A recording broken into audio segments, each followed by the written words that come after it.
So what? She had it coming. Yvette's eyes brimmed with tears as she leaned into Elton's arms, her expression full of wounded pride. She cried, "You're right. I brought this on myself. I fell for someone I shouldn't have, and now I'm humiliated and called a homewrecker." Elton gently stroked her hair and comforted her, saying softly, "Don't be upset. It hurts me to see you like this." Elton really did treat her differently. I averted my gaze, no longer wishing to see them. I composed myself to make my request. "Today is my birthday. For my gift, I would like $5 million.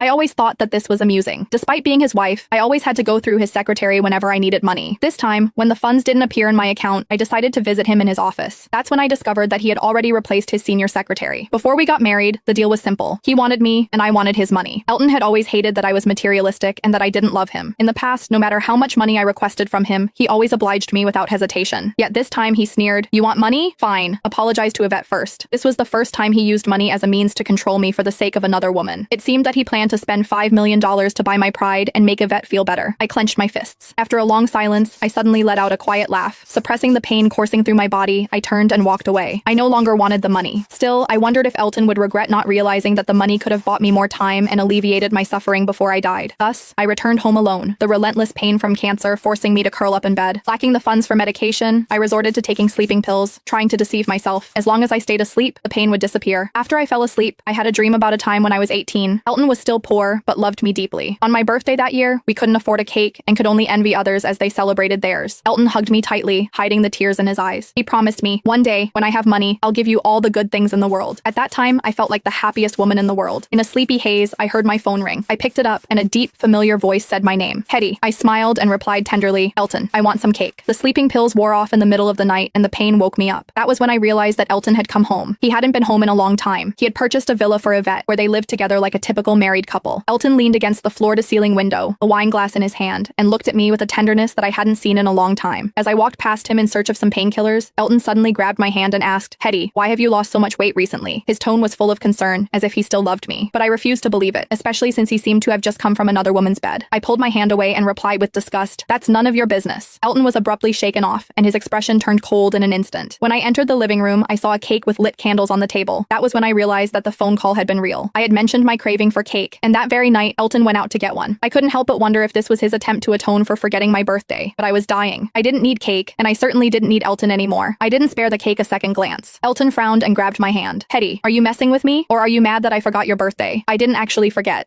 He tried to explain that work had kept him busy and that he'd planned to be with me after wrapping things up. However, I cut him off harshly. "That's right, I'm messing with you. So what? You're pathetic. I said I wanted cake and you ran out to buy it. You're just as pathetic as you've always been." I brought up the past on purpose, as those were the moments Elton wished to forget, the ones that he felt the most humiliated by. He grabbed my